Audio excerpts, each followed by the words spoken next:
This weekend, tens of thousands of Gazans will embark on a perilous journey back to their devastated neighborhoods, risking life and limb to search for loved ones and assess the damage to their homes.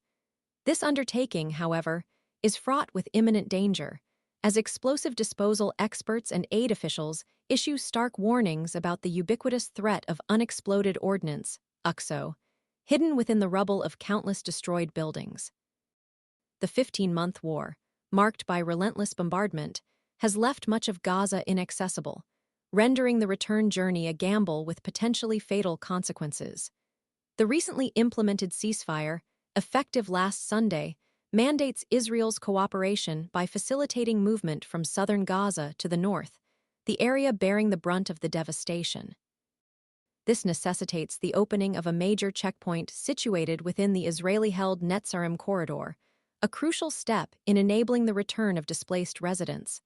However, the sheer scale of the challenge is unprecedented.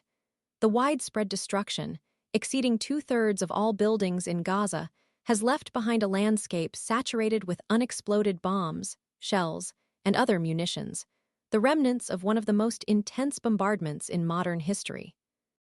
The task of clearing this immense quantity of UXO presents an unprecedented logistical and safety challenge, one described by experts as unique in its magnitude and complexity.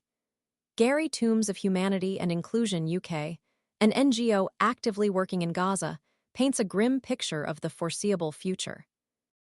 Their organization has disseminated 8 million text messages to warn the populace of the inherent dangers, yet Tombs emphasizes the unavoidable return of residents to the devastated zones. Anyone who goes near the debris is at risk. As soon as they can, people will move back into all those devastated areas. That's when we will see a spike of injuries and deaths. This stark prediction underscores the inherent risk faced by those attempting to reclaim their homes.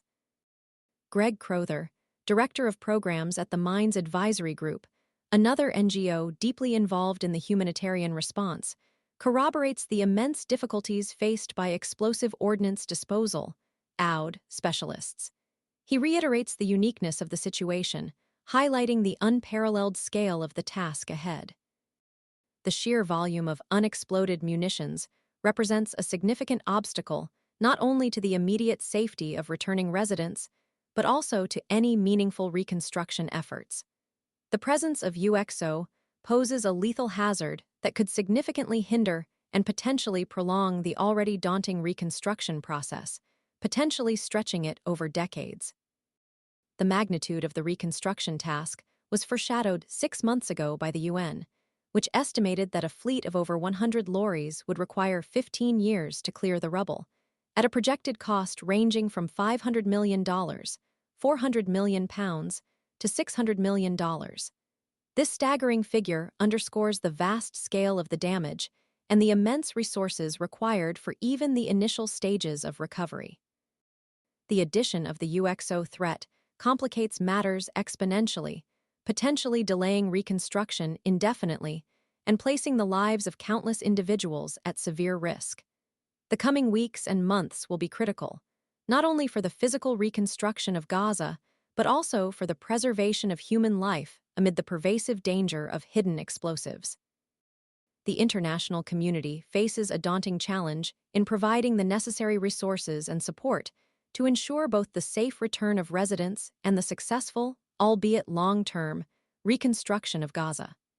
The combination of physical devastation and the pervasive threat of unexploded ordnance presents a formidable obstacle to recovery, demanding a concerted and sustained international effort to mitigate the risks and facilitate a path towards rebuilding lives and community. The scale of the problem requires a similarly scaled response, both in terms of financial aid and specialized expertise in UXO clearance and humanitarian assistance. The urgent need for comprehensive action cannot be overstated.